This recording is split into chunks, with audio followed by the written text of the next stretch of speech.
Welcome to the Catalyst Podcast. I'm your host, Charles Epstein. Today's guest is Kiara Kuenzler. This past July, Kiara was named President and CEO of MHCA, Mental Health Corporations of America, a National Association of Innovative Entrepreneurial Behavioral Healthcare Organizations focused on the development of C-suite executives.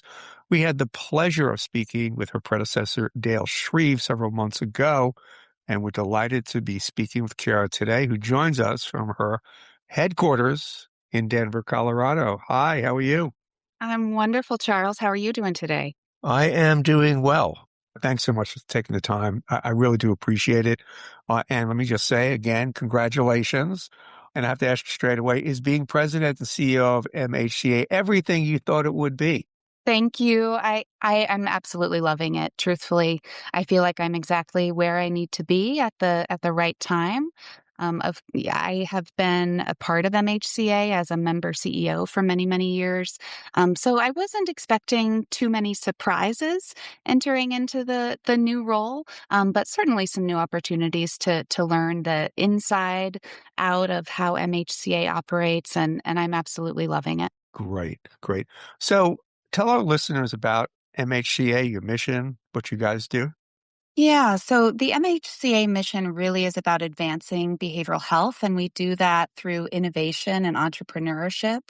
So, really connecting leaders across the country around topics that are critical for evolving behavioral health and making those strategic connections, both between leaders, but also within other businesses that are doing work in behavioral health so that we can make a bigger impact together.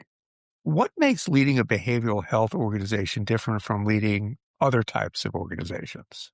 Well, one thing that stands out there it is really the focus on mission. So there's a sense of being connected and in it together when we're doing work in behavioral health.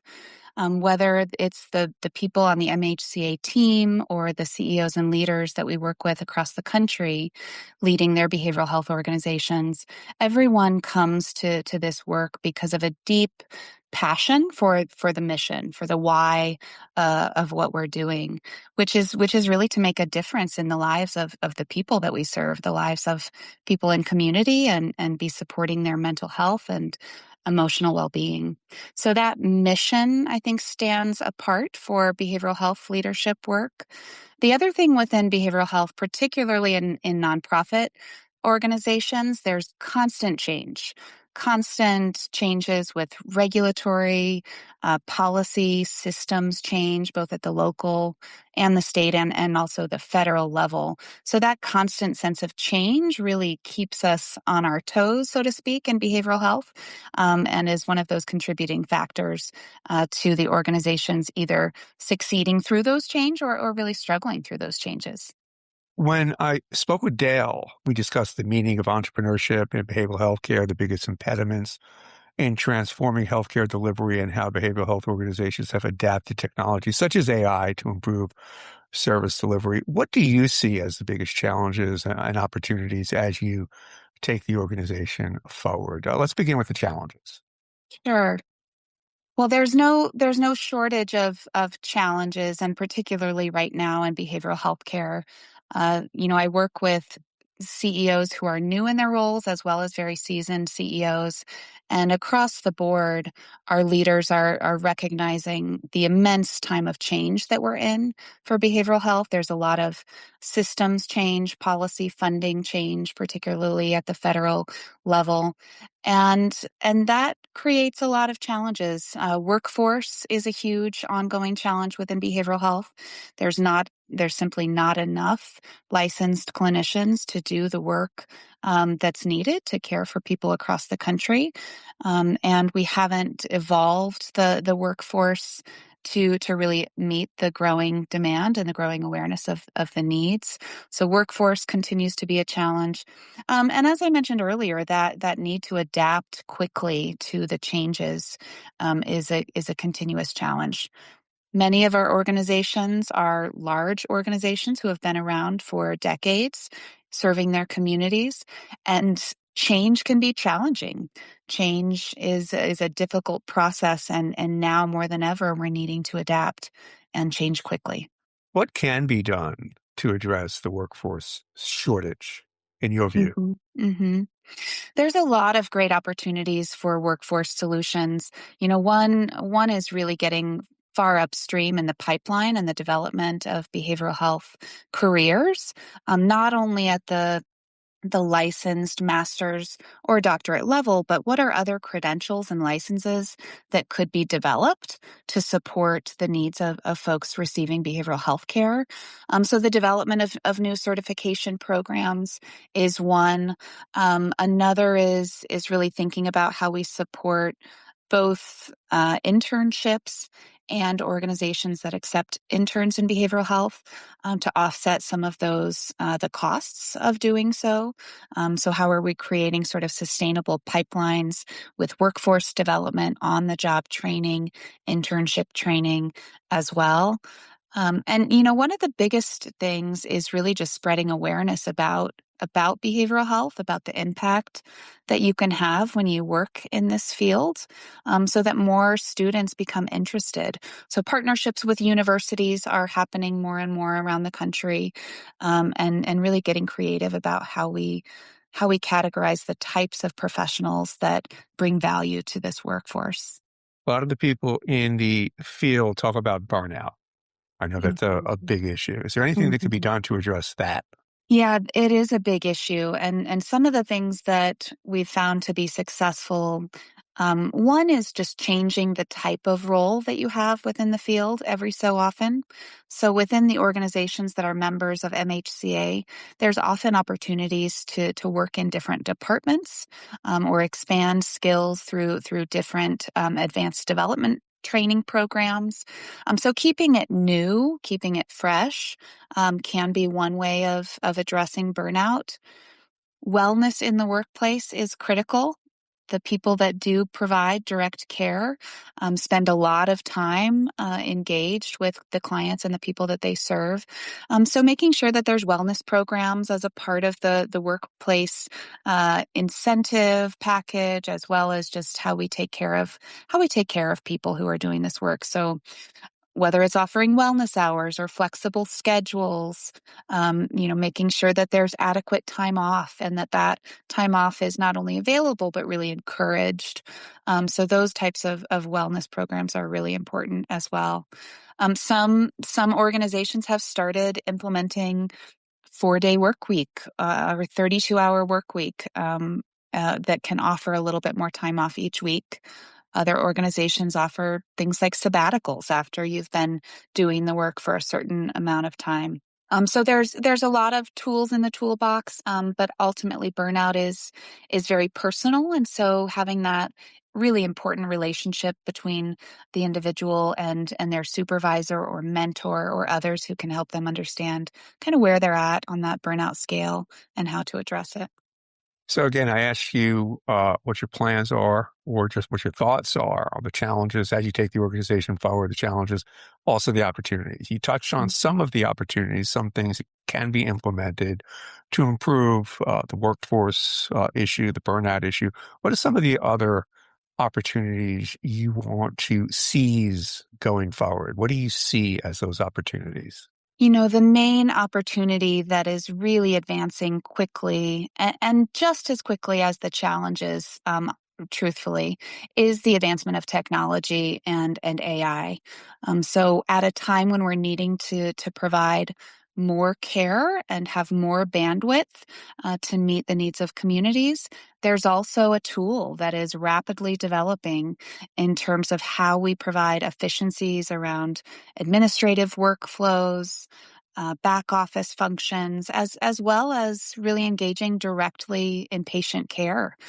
So streamlining the intake process, a more thoughtful, timely triage process can help us make sure that clients are able to get where they need more quickly, and we're able to keep up with that growing demand. So the advancements in AI are happening every single day, and I think that the challenge in that opportunity is keeping up with the advancements and being able to implement quickly, test, adapt, pivot, and could really leverage the tools that AI has, not only for business operational capacity and effectiveness, but really redesigning care delivery as well. I wanted to also come back to talking with you about how you work with executives. And you bring up AI. And I've seen many studies, and I know anecdotally doing these podcasts, speaking to people in the field, that there's still broad resistance for a variety of reasons vis-a-vis adopting AI. So I'm curious in working with executives, I'm assuming that that's part of the conversation. What else or parts of the conversation with executive leadership and you're working with them in helping them cultivate skills to lead their organizations in this brave new world of what we sometimes call AI augmented work? Yeah, within the MHCA community, we have some of the most innovative CEOs leading behavioral health organizations across the country. So there is a lot of early adopters of AI within our network. So we're able to learn from each other, learn from those that have started to implement those AI tools and products, and where it's working, where those challenges are.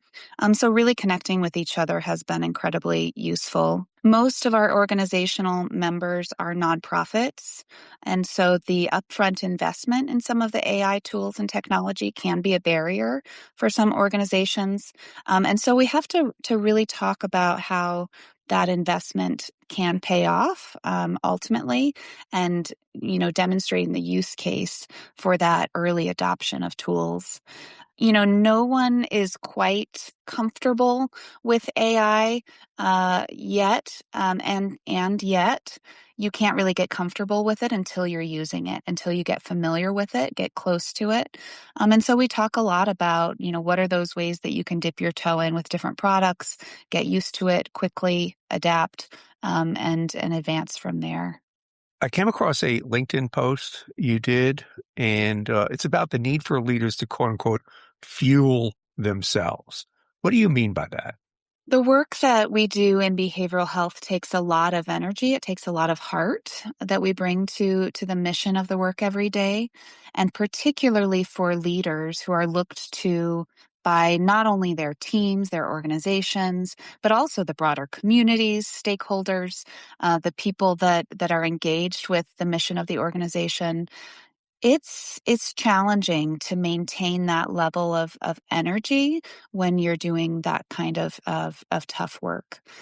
But behavioral health leaders don't do that work for no reason. There's a huge why and purpose behind that, and it's important to come back to some of those ways that we need to refuel ourselves as humans, as leaders, so that we can stay in it for the long haul. Just as you mentioned earlier, Charles, about the burnout within folks that provide behavioral health care. There's real burnout for leaders in this role too. So when I think about how leaders refuel themselves in behavioral health, there's sort of three things that come to mind frequently. Just like any high performance sport, just like any elite athlete or elite executive, there's a need for deep rest. So being able to take the time to rest, whether that's getting sleep, whether that's going for walks, whether that's taking a day off, whatever rest means for you is a critical component. The other I think about more as rejuvenation. Rejuvenation is sort of the cross training of executive performance. What are the other areas of life that aren't directly connected to the work that we do that can fuel us, rejuvenate, and recharge. So just like a marathon runner takes some time out to do yoga classes or strength training, behavioral health executives need to think about those other areas of life that can rejuvenate them as a whole person. And then the final thing that I think is really important is re-energizing. And for me, re-energizing really comes around the mission, why we're doing this, putting it into perspective that it's not for nothing. The challenges are for a great impact on many lives that we touch every day. So those are sort of three key components that I think about with refueling yourself as a leader. How do you refuel yourself? I'm sure some of what you discussed, what you mentioned, or some of the things you incorporate. Is there Mhm. anything specific that you do to refuel yourself? Yeah. It's always easier said than done, all of these things. Yes. Recognizing that I go in and out of cycles personally of doing this well, and when I get out of balance, recognizing that quickly and pulling back to those tools. I have two small children. They're 5 and 9, almost 10 years old. And I've been an executive leader, mostly a CEO for all of their childhood. And that's been both a challenge and an opportunity to really rejuvenate myself in my time with them, in laughing and silliness and just being connected in the present moment with my children has been a big component of that. And then on a regular basis, taking time to walk for me, to be in nature, to walk, to kind of let myself flow with the environment around me, is incredibly valuable as well. So those are a couple things. Ah, excellent, excellent. You know, you wrote another LinkedIn post to mark your time as a CEO of Jefferson Center that was coming to an end, and in it you said, "How you show up in this world matters." Mm, What did you mean by that? yeah. Yeah, we are so interconnected. It's false to assume that the way that we show up doesn't have an impact on those around us, whether it's strangers on the street that we meet through the course of our day, or whether it's the most important people in our lives.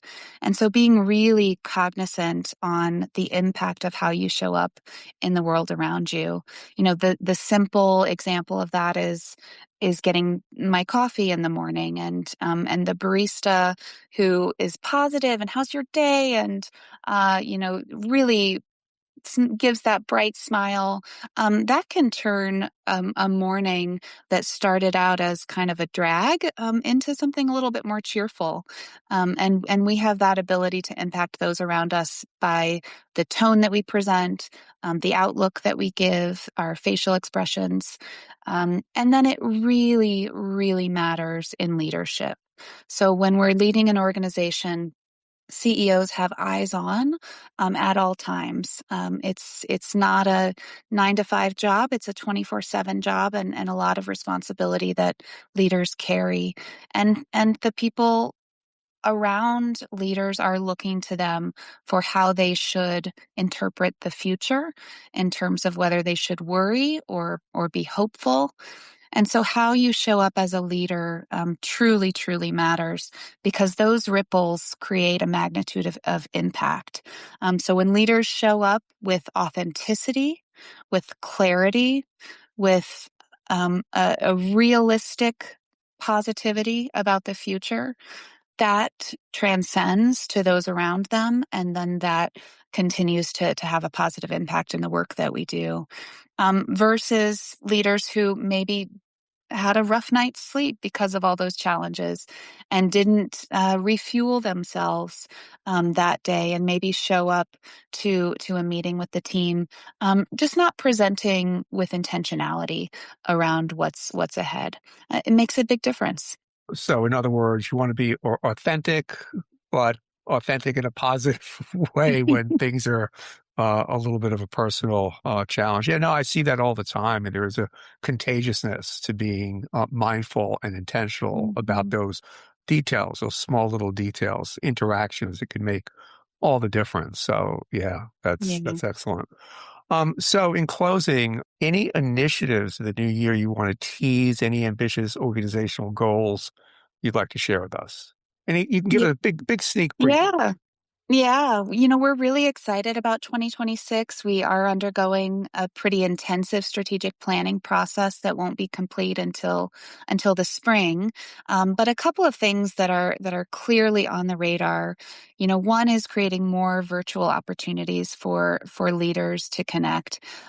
Historically, MHCA has focused on those in-person quarterly conferences and meetings, which is an invaluable opportunity to really connect and learn and grow as leaders, connect around strategic trends in behavioral health and advanced thought leadership. But we know that travel can take a lot of resources, whether it's financial or time. And so creating more virtual opportunities to connect, really focusing on executive leadership tracks. So still focusing on CEO development and connection, but expanding that because we've heard from MHCA members that executive leadership development and that succession into CEO roles is really, really critical to lead behavioral health organizations into the future. So we're planning on developing some more robust executive leadership tracks. One thing that it has been on my wish list that I think we'll be able to execute as early as January or February is an AI learning lab. So really connecting leaders of organizations around the country to do some of those things that we talked about earlier today, Charles, connecting around what are the barriers to implementation, how are we addressing those barriers, coming up with things like governance models and implementation plans, and really using that iterative piloting process to move quickly around AI development. So there's a lot to come, a lot in store, but we're really excited to turn the corner from the challenges of all of the systems change into taking full advantage of those opportunities and moving that forward together.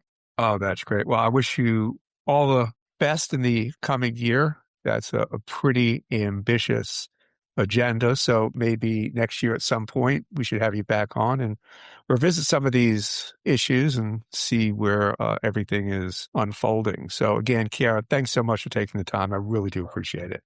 Absolutely, my pleasure. Thanks so much, Charles. Today, we spoke with Kiara Kuenzler.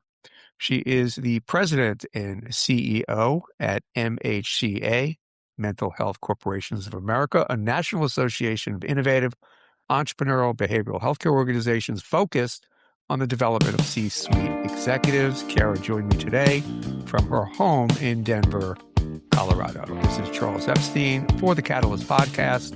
Thanks for listening.